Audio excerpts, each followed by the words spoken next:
विशाल वर्मा और मैं आपका स्वागत करता हूं हमारे और आपके अपने चैनल गोल्डन यंग माइंड्स। जैसा कि आप जानते हैं, मैं आपको पढ़ा रहा था फिजिक्स ऑफ क्लास 9, तो जिसमें हमने पुरानी वीडियोस में हमने चैप्टर फर्स्ट मोशन को कवर कर चुके थे। अब बात आती है चैप्टर 2, उसका नेम है फोर्स। तो हम यहाँ पढ़ना शुरू करते हैं। अब फोर्स क्या होता है, फोर्स की आगे कौन कौन से टाइप्स होते हैं, इनर्शिया क्या होता है, तो ये सारी चीजें जानेंगे हम धीरे धीरे। ठीक है, तो पहले जानते हैं फोर्स होता क्या है। तो यहाँ लिखा है फोर्स, देखते हैं फोर्स है। फोर्स एक सिंपल, एक आसान सी चीज है। फोर्स को हिंदी में बोल लो जिसको बल। ठीक है, तो फोर्स होता क्या है? Force is a simply a push और अ पुल। धक्का देना या खींचना अपनी ओर, ये होता है हमारा फोर्स। तो फोर्स की डेफिनेशन क्या होगी? फोर्स ही जाना है ना पहले, तो फोर्स की डेफिनेशन देखते हैं क्या होगा पहले।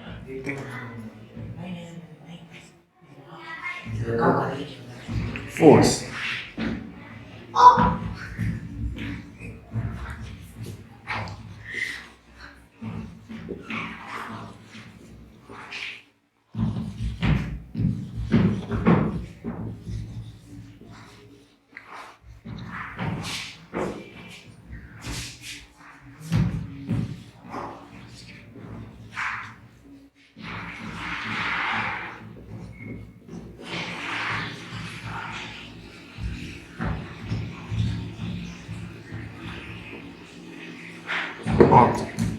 तो हमने क्या देखा? फोर्स क्या था? फोर्स इज अ पुश और pull which can change the motion of an object. तो किसी भी मोशन में रहे ऑब्जेक्ट को चेंज करना, अपनी पोजीशन से हिलाना डुलाना, वो कौन करता है? वो करता है फोर्स। ठीक है, जैसे कि फोर्स क्या करता है? फोर्स किसी भी स्टेशनरी ऑब्जेक्ट को मोशन में ला सकता है, किसी भी मोशन वाले ऑब्जेक्ट को रेस्ट पर ला सकता है। तो ऐसी चीजें क्या कौन करता है? ये करता है हमारा फोर्स।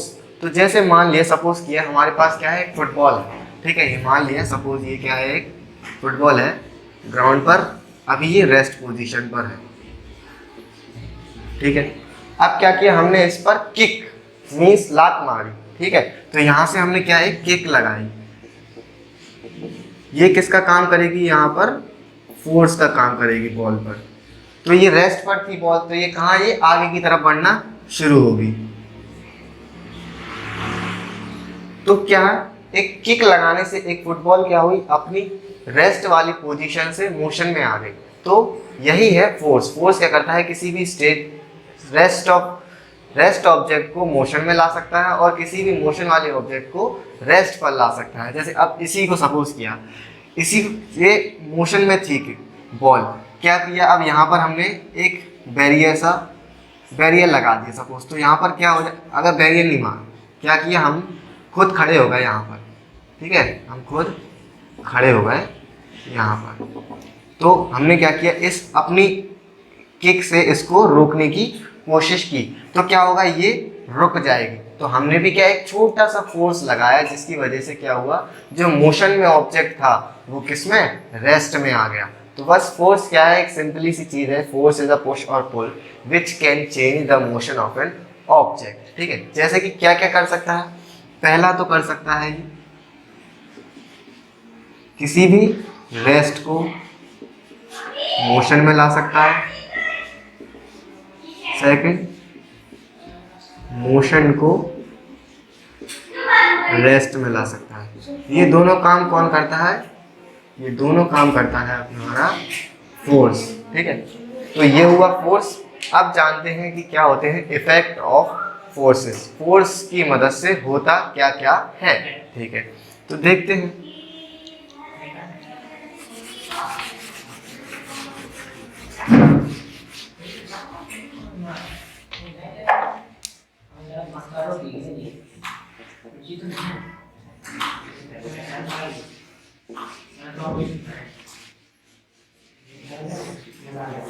तो क्या जानना है हमें? Effect of forces. फोर्स से होता क्या क्या है? बहुत सी चीजें होती हैं, तो देखते हैं क्या क्या होता है। पहली चीज, सबसे पहले चीज क्या बोला था कि अगर कोई भी चीज रेस्ट पर है तो उसको मोशन में लाने का काम करता है। तो पहले इसी को लिखते हैं। पहला, it can cause the state of rest of an object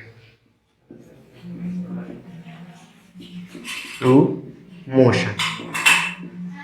पहली चीज बता चुके थे ना कि रेस्ट वाली पोजीशन में किसी भी ऑब्जेक्ट को अगर हमें मोशन में लाना है तो हमें क्या करना पड़ेगा, एक छोटा सा या बड़ा फोर्स या बल की जरूरत पड़ेगी। ठीक है, एग्जाम्पल इसी का देख लेते हैं। इसका एग्जाम्पल सपोज कर लीजिए आप, क्या है, a boy kick a football at rest. तो फुटबॉल रेस्ट पर थी, उस पर किसी लड़की ने किक मारी तो वो बॉल किस में हो जाएगी, वो मोशन में हो जाएगी। और वो किक किसका काम करेगी, वही यहाँ पर काम करेगी हमारा फोर्स का। ठीक है, दूसरा देखते हैं, it can cause the moving object to rest. ठीक है, तो क्या दूसरा पॉइंट अभी बताया था कि किसी भी मूविंग ऑब्जेक्ट को रेस्ट पर लाने का काम कौन कर सकता है, सिर्फ एक ही चीज कर सकती है, जो कि है हमारा फोर्स या बल। तो ठीक है, इसका एग्जांपल एक छोटा मोटा जान लेते हैं, या तो आप इसको भी लिख सकते हैं जो फुटबॉल वाला पहले बताया था उसको भी। दूसरा एग्जांपल बता रहे हैं हम, ठीक है ना,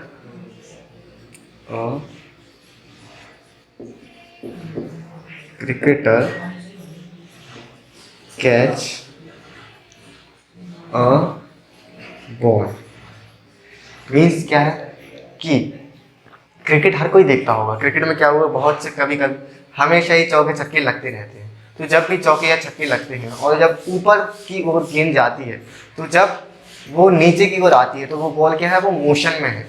अब मोशन में ऑब्जेक्ट था, उस ऑब्जेक्ट को किसी क्रिकेटर ने या फील्डर ने कैच किया, तो क्या किया, मोशन वाले ऑब्जेक्ट को रेस्ट पर लाकर छोड़ दिया। मीन्स चल रहा था वो, अब क्या, रुक गया।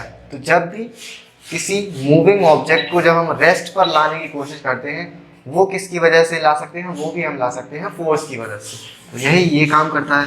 फिर तीसरा क्या कर सकता है, तीसरा और कर सकता है, it can change the velocity of moving object.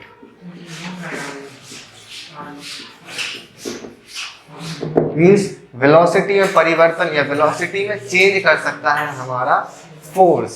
जैसे एग्जांपल एक अच्छा सा वाला दें, अ साइक्लिस्ट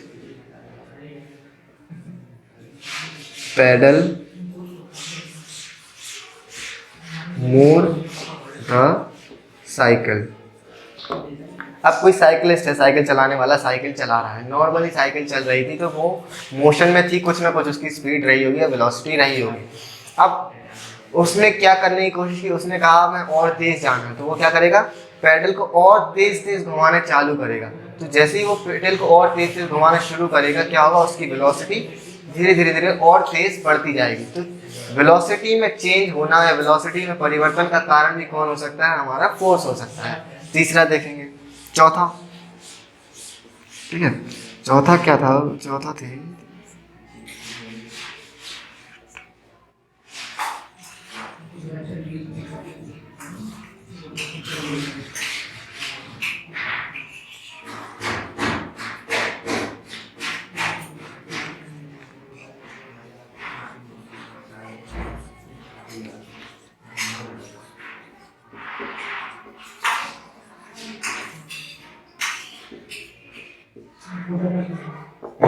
क्या है, it can change the shape and size of an object. ठीक है, तो क्या होता है, फोर्स क्या कर सकता है, किसी भी ऑब्जेक्ट का शेप, उसका आकार और साइज उसका क्या कर सकता है, चेंज कर सकता है। सबसे बढ़िया एग्जांपल इसमें है, हमने देखा होगा रबर बैंड, घर में देखा होगा रबर बैंड होती है, कभी कभी छोटी छोटी वो स्प्रिंग्स भी देखी होंगी, उनको क्या करते थे, रबर बैंड को हम दोनों एंड पे पकड़ के उसको हमने खींचने की कोशिश की, तो उसका क्या शेप और साइज चेंज हो जाता था। पर जैसे ही उसको छोड़ देते थे, वो अपनी पोजीशन पर वैसा का वैसा ही आ जाता था। तो फोर्स क्या कर सकता है, किसी ऑब्जेक्ट का शेप और साइज भी चेंज कर सकता है। एग्जाम्पल है बेस्ट स्प्रिंग और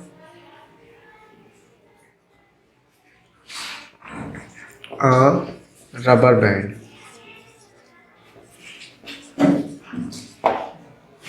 ठीक है, तो ये हमारे कुछ 4 इफेक्ट्स थे। क्या थे इफेक्ट्स ऑफ फोर्स? ठीक है, इसको देख लीजिए आप एक बार अच्छे से, सारा देखो। ठीक है, ठीक है, तो फिर से एक बार रिवाइज करते हैं। क्या था फोर्स? फोर्स क्या था? फोर्स इज अ पुश और pull which can change the motion of an object. ठीक है, ये था फोर्स। अब फोर्स बता दिया, अब जानते थे उसकी इफेक्ट ऑफ फोर्स की मीन फोर्स से होता क्या क्या है। तो हमने ये यहाँ पर 4 पॉइंट्स लिखे हैं, तो ये आपके क्या इफेक्ट्स ऑफ फोर्सेस हो सकते हैं।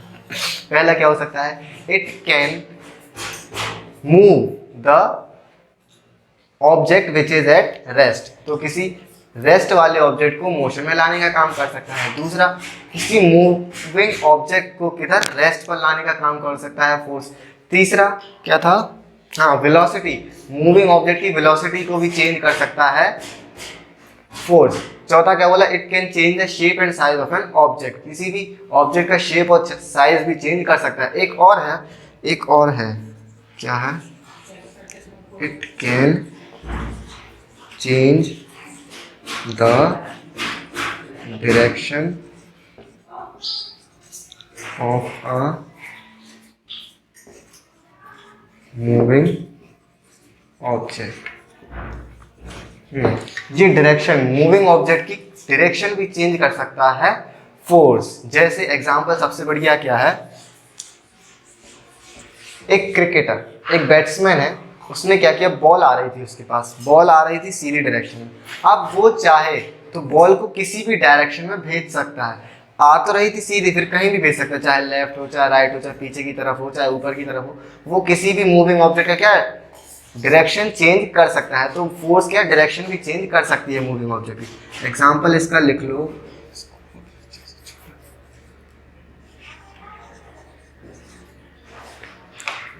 क्रिकेटर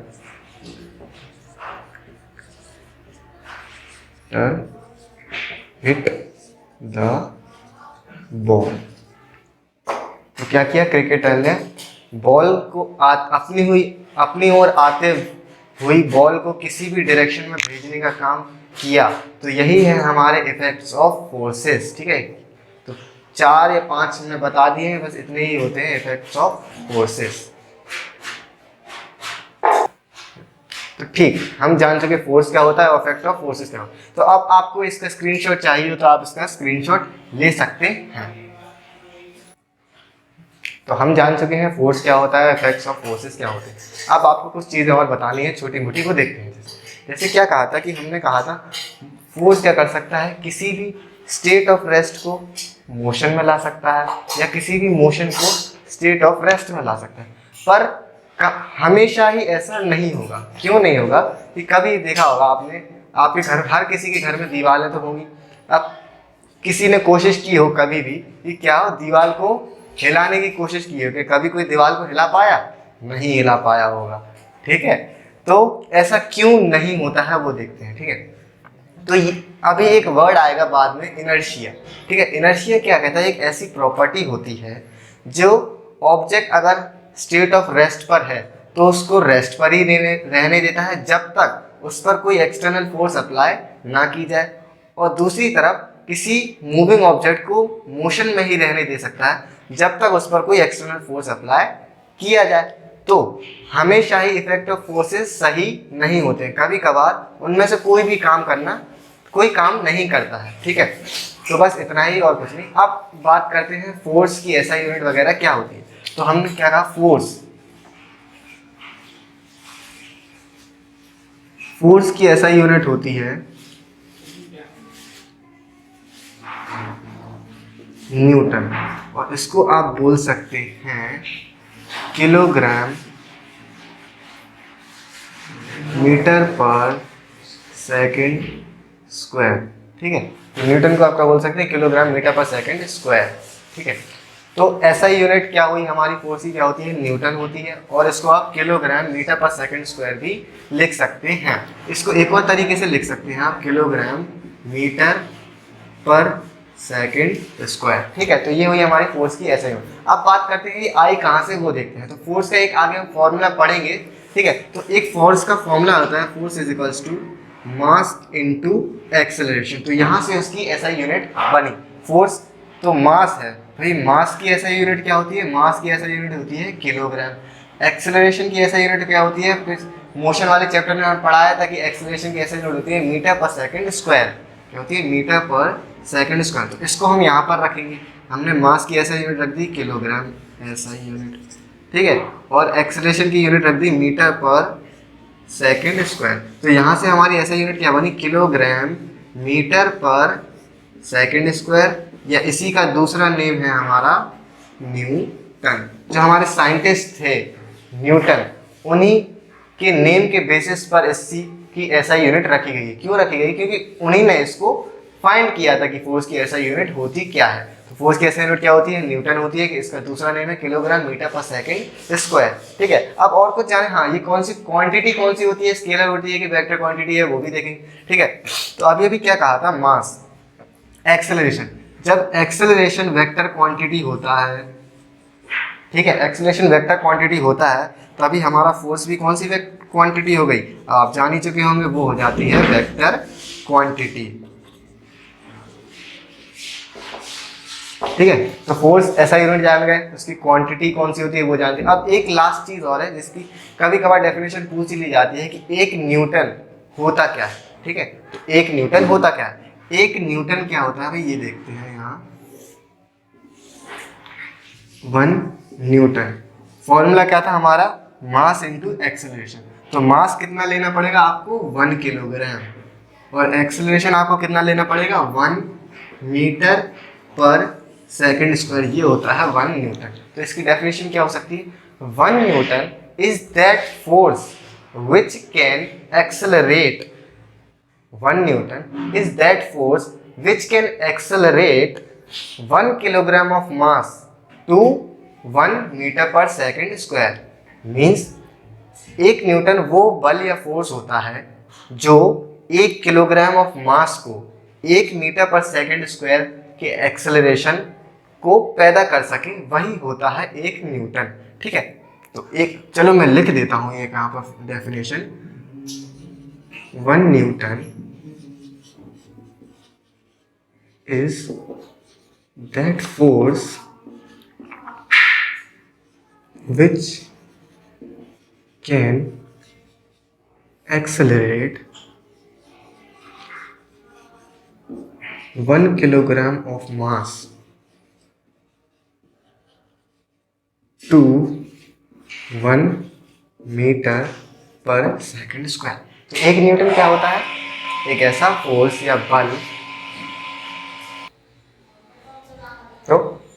तो स्टूडेंट्स हम यहाँ पर देख चुके थे 1 न्यूटन क्या होता है। तो ये सारी चीजें आप देख चुके, अब आप चाहें तो इसका स्क्रीनशॉट ले सकते हैं।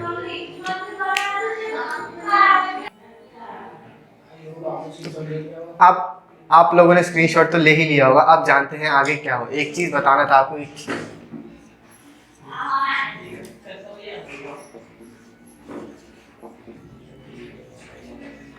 ये काफ़ी वर्ड आ जाता है कि रिजल्टेंट फोर्स होता क्या है। ठीक है, तो रिजल्टेंट फोर्स आप ध्यान रखिए, नॉर्मली कोई ज़्यादा बड़ी बात नहीं है, जैसा उसका नेम है वैसे ही का वैसा। क्या कहाँ से शुरू है भाई, हमारा शुरू है रिजल्ट। क्या, रिजल्ट। तो रिजल्ट मीन्स जो हमारा रिजल्ट आता है, हमारे स्कूल्स में आता था जैसे अभी तक, तो क्या होता था, रिजल्ट क्या आता था, सारे नंबर एक साथ जुड़कर उसकी परसेंटेज बना दी जाती थी, वही होता था हमारा रिजल्ट। तो रिजल्ट से ही बनने वाली फोर्स होती है रिजल्टेंट फोर्स। जैसे कि तो द नेट फोर्स, नेट या sum of forces acting, the net और sum of force acting on an object,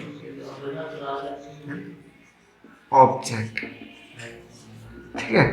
तो किसी भी ऑब्जेक्ट पर सारी की सारी जिस डायरेक्शन से भी लगने वाली फोर्स है, उन सभी फोर्सेस को जब हम एक साथ जोड़ देंगे तो हमें क्या मिल जाएगा, रिजल्टेंट फोर्स मिल जाएगा। ठीक है, एक और तरीका इसका एक ऐसा है, जैसे सपोज करो हमारे पास 2 बॉक्सेस हैं यहाँ पर,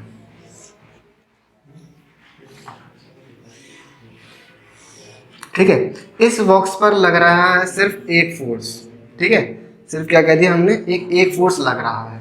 इस बॉक्स पर लग रहे हैं 3 फोर्सेस। सपोज किया, मान लिया यहाँ पर F1 लग रहा है, F2 लग रहा है, F3 लग रहा है, ठीक है। तो इसने इस ऑब्जेक्ट को कितना डिस्प्लेस किया, सपोज किया 1 मीटर डिस्प्लेस कर दिया। अब इन तीनों ने मिला के इस बॉक्स को कितना डिस्प्लेस किया, इनने भी 1 मीटर ही किया। तो रिजल्टेंट फोर्स क्या होता है, एक ऐसा फोर्स जो सारे लगने वाले फोर्सेस के बराबर होगा। तब बराबर होगा जब उनका डिस्प्लेसमेंट 1 होगा। अब चाहे आप इस एक फोर्स को लगाओ या इन 3 फोर्सेस को लगाओ, पर डिस्प्लेसमेंट में तो दोनों के बराबर ही बराबर है ना। तो वही रिजल्टेंट फोर्स क्या होता है, the net sum of all the forces acting on an object. एक ऑब्जेक्ट पर लगने वाली सारी फोर्सेस को बोला जाता है रिजल्टेंट, ठीक है। चलो एक और बात मान ले, चलो एक ऑब्जेक्ट मान लिया, ये मान लिया 5 किलोग्राम का है, तो इस पर लगने वाला, अब हमने क्या किया, हमने अपनी तरफ से एक फोर्स लगाया यहाँ पर, ठीक है। तो यहाँ पर अब ये वेट है, भारी है, तो यहाँ पर एक फ्रिक्शन भी लगेगा फ्रिक्शन, तो एक ये फोर्स हो गया, ठीक है। अब इसका वजन है, इसका वजन जमीन पर भी लगेगा। हमने यहाँ से खिसकाने की कोशिश की और फ्रिक्शन ने हमें रोकने की कोशिश की, तो ढकेलने में थोड़ा टाइम लगेगा या थोड़ी ज़्यादा फोर्स लगेगी। अब वजन है तो वजन ज़मीन पर तो अपना कुछ ना कुछ इम्पैक्ट डाल रहा होगा ना, तो ये नीचे की तरफ कौन सा फोर्स लगेगा, जितना उसका वेट होगा, कितना लगेगा, mg लगेगा, ठीक है। अब अर्थ है, अर्थ भी तो किसी पर उतना ही फोर्स लगाती है जितना और कोई ऑब्जेक्ट उस पर फोर्स लगाता है। तो अब अर्थ ने, जमीन ने इसके ऊपर एक फोर्स लगाया, ठीक है, इस फोर्स को दे देते हैं नेम R, ठीक है, इसको बोल लो रिजल्टेंट फोर्स, ठीक है।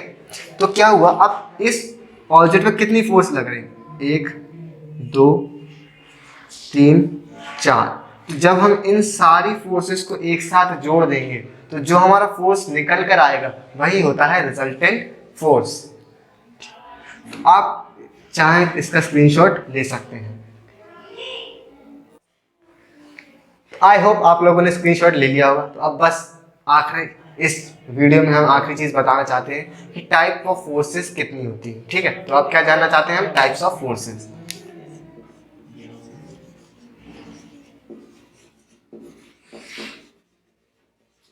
टाइप्स ऑफ फोर्सेस कितनी होती है, टाइप्स ऑफ फोर्सेस होती हैं आपकी 2, ठीक है। पहला होता है बैलेंस्ड फोर्स, ठीक है, और दूसरा होता है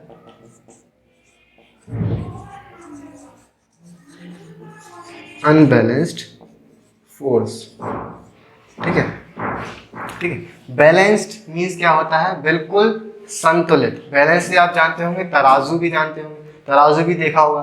तो तराजू में हम कभी भी किसी भी किराने की स्टोर पर जाते हैं तो क्या करते, जब पुराने में जाते थे थोड़े पहले के टाइम में, तो क्या देखते थे, अगर तराजू से कोई भी चीज़ कोई भी तौल रहा है, मतलब दुकानदार, तो हम क्या देखते थे कि दोनों के दोनों जो साइड है वो बिल्कुल बराबर होने चाहिए, ठीक है। वरना क्या होता था, अगर उसके जो बांट होता था उसके साइड ज़्यादा हो गया तो हम कहते थे अरे इसमें कम है, इसमें डालो, ठीक है। अब इसमें अगर ज़्यादा हो जाता था तो वो निकाल लेता था कि कहते थे नहीं हम तो बराबर ही बराबर देंगे, ठीक है। तो जो चीज़ एक साथ बिल्कुल सीक्वेंस बराबर बराबर रहती है, बैलेंस रहती है, उसी को बोला जाता है बैलेंस, ठीक है। तो बैलेंस्ड फोर्स क्या होती है, तो ऐसी फोर्स जो सब जगह से बराबर बराबर हो उसको बोला जाता है बैलेंस्ड फोर्स। या फिर आप कहें, जैसे इसकी डेफिनेशन अच्छी लिखेंगे, the net sum of all the forces acting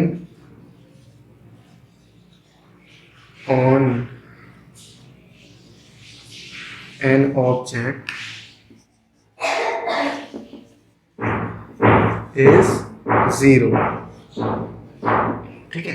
तो किसी भी ऑब्जेक्ट पर लगने वाली सारी फोर्सेस को जोड़कर जब हमें क्या मिलेगा, एक 0 मिल जाएगा, तो हमारी वो फोर्सेस कौन सी हो जाती हैं, वो सारी फोर्सेस हो जाती हैं हमारी बैलेंस्ड फोर्सेस। मीन्स हमारा जो ऑब्जेक्ट होगा इस मूवमेंट पर कहीं भी मूव नहीं करेगा, ठीक है।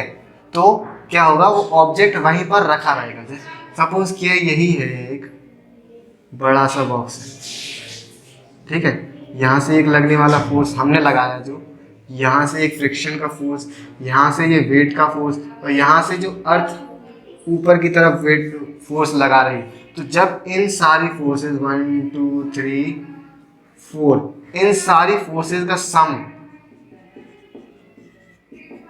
जब हमें 0 मिल जाएगा तो ही क्या हो जाएगी, ये बैलेंस फोर्स है। इस मोमेंट पर हमारा ऑब्जेक्ट बिल्कुल भी मूव नहीं करेगा। ऑब्जेक्ट कैसा रहेगा, at the state of rest पर ही रहेगा। Object will remain at rest.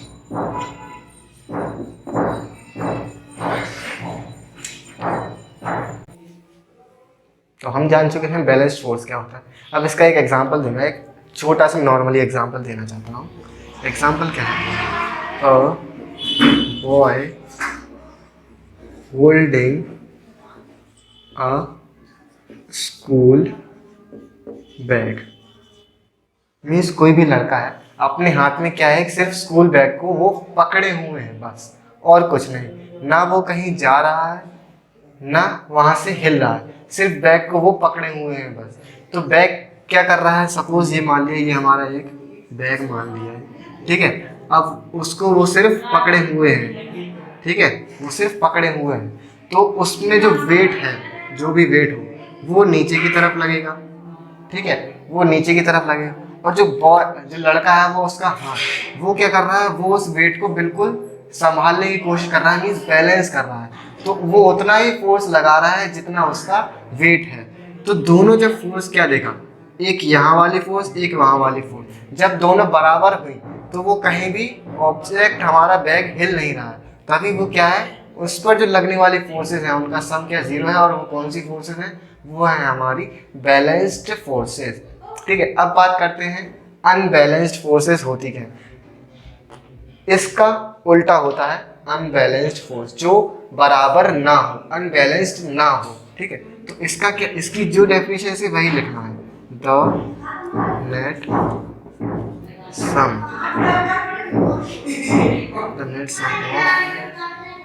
Of all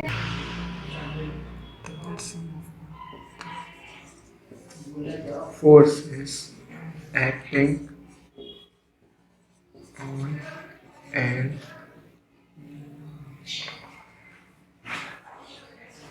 on an is not zero। ठीक है, तो किसी भी ऑब्जेक्ट पर लगने वाली सारी की सारी फोर्सेस का जब हम नेट सम या जोड़ेंगे तो उनका सम 0 ना आए तो वो कौन सी फोर्सेस हो जाती हैं, वो हो जाती है हमारी अनबैलेंस्ड फोर्सेस। इसके एग्जांपल कुछ आसान से हैं, कुछ नहीं है इसके एग्जांपल। जैसे आप एग्जांपल लिखें, इसका फ्रिक्शनल फोर्स लिख लें, frictional force, gravitational force, gravitational force, बस यही। तो यही होता है बस बैलेंस फोर्स की, जब नेट सम फोर्सेस का क्या हो, 0 हो तो बैलेंस फोर्सेस, और अनबैलेंस्ड फोर्सेस में नेट सम 0 ना हो तो वो हो जाता है हमारा अनबैलेंस्ड फोर्सेस। तो ये रहा आपके टाइप्स। तो हम जान चुके हैं कि अनबैलेंस्ड फोर्सेस और बैलेंस्ड फोर्सेस क्या होते हैं। बस अब इसमें आपको कंपैरिजन और बता दें कि कंपैरिजन ऑफ बैलेंस्ड फोर्सेस और अनबैलेंस्ड फोर्सेस में होता क्या क्या है। तो यहाँ बैलेंस्ड और वहाँ पर है अनबैलेंस्ड। तो देखिए, पहले कुछ चीज़ें हैं जिनको आप ध्यान में रखिए तो आगे काम आ सकती है। जैसे पहली चीज़ है इनके लिए, पहला है state of rest, state of rest. ठीक है, तो क्या कहा था बैलेंस्ड में, जब हमारे किसी भी ऑब्जेक्ट पर लगने वाली सारी फोर्सेस का सम 0 होगा तो वो क्या होगा, ऑब्जेक्ट बिल्कुल मूव नहीं करेगा, वो स्टेट में ही जैसा है वैसा ही रहेगा, रेस्ट पर ही रहेगा। तो बैलेंस फोर्सेस में क्या होगा, state of rest, it will remain at rest, will remain at rest. तो रेस्ट ऑफ पोजीशन पर बैलेंस फोर्सेस का कोई असर नहीं होगा, रेस्ट पर ही है तो बैलेंस में रेस्ट पर ही रहेगा। पर अनबैलेंस्ड में क्या होगा, यही जो अपना स्टेट ऑफ रेस्ट वाला ऑब्जेक्ट है, अगर इस पर लगने वाली फोर्स अनबैलेंस है, मींस कोई एक भी फोर्स ज़्यादा है या कम है, तो हमारा ऑब्जेक्ट मूव करेगा, हमारा ऑब्जेक्ट मूव करेगा, तो इसमें क्या होगा, it will move the object. ठीक है, ये हुआ स्टेट ऑफ रेस्ट की बात। अब दूसरा है हमारा स्टेट ऑफ मोशन।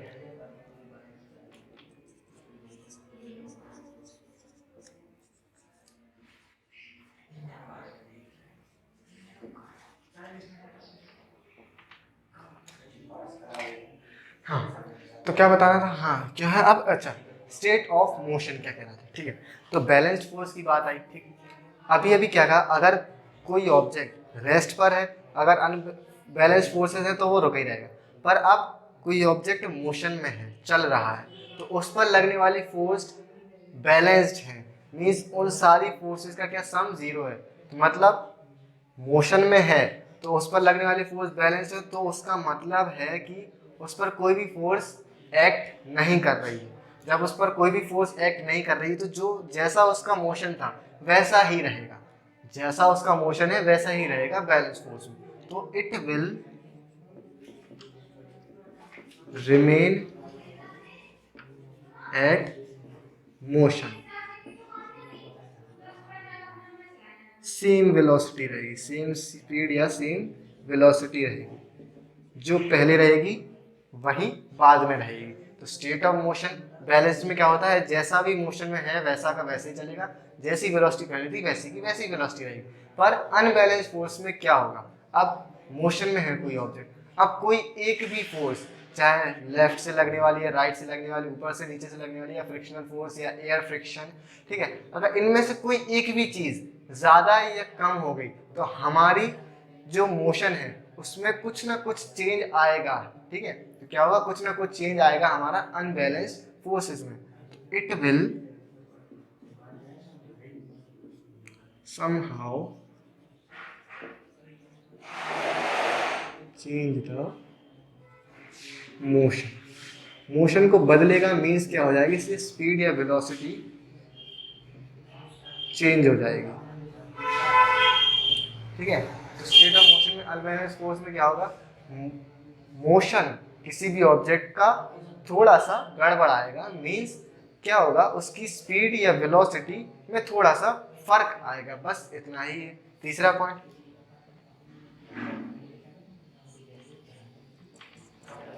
एक्सेलरेशन।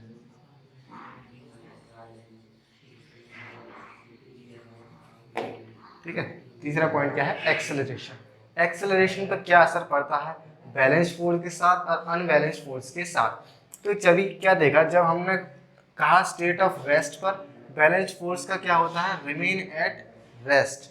ठीक है, तो क्या रेस्ट पर है, तो जब कोई ऑब्जेक्ट रेस्ट पर है तो उस पर एक्सेलरेशन तो कोई वर्क करना ही नहीं है। फिर अब बात करी कि अब मोशन में है, तो जितना मोशन में है उतना ही मोशन में है, तो एक्सेलरेशन होता क्या था, एक्सेलरेशन होता था चेंज इन वेलोसिटी। जब वेलोसिटी में चेंज ही नहीं आ रहा है तो एक्सेलरेशन कहाँ से प्रोड्यूस होगा, तो इसमें कोई एक्सेलरेशन होगा ही नहीं, तो बैलेंस फोर्स में क्या होगा, नो एक्सेलरेशन।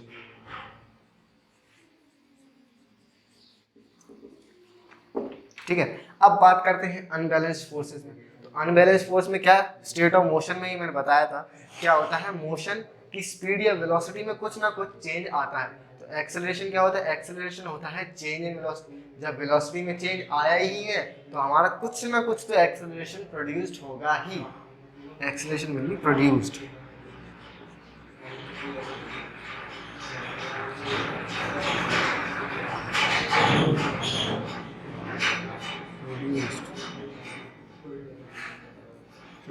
प्रोड्यूस्ड। ठीक है, तो हम यहाँ पर 3 पॉइंट्स देख चुके हैं, आप चौथा पॉइंट देखते हैं क्या है। चौथा पॉइंट है आपका रिजल्टेंट फोर्स।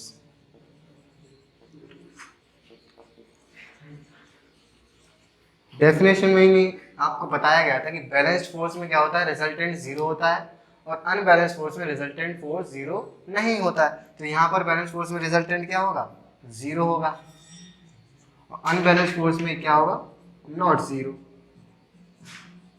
ठीक है, लास्ट पॉइंट देखते हैं बस हम, शेप एंड साइज।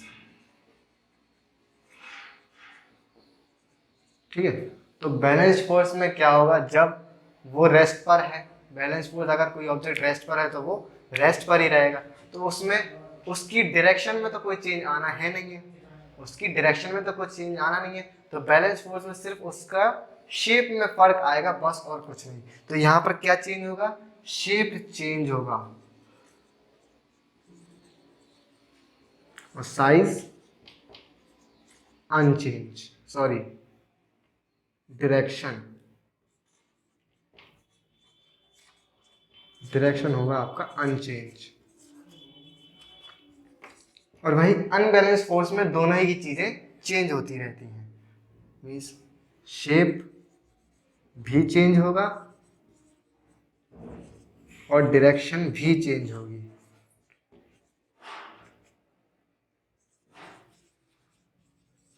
ठीक है, अब आपके अंदर ज़्यादा पावर है तो किसी वेट को आप कहीं भी धकेल सकते हैं, चाहे उसमें फ्रिक्शनल फोर्स कितना भी लगता रहे।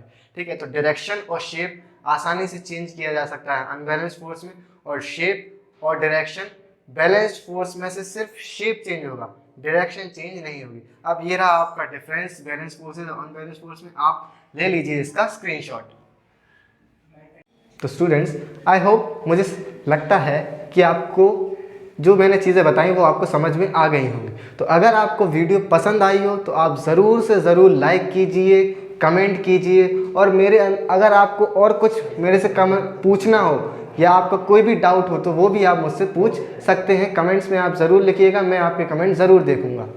तो फोर्सेस आप चाहें तो इसका स्क्रीनशॉट ले सकते हैं।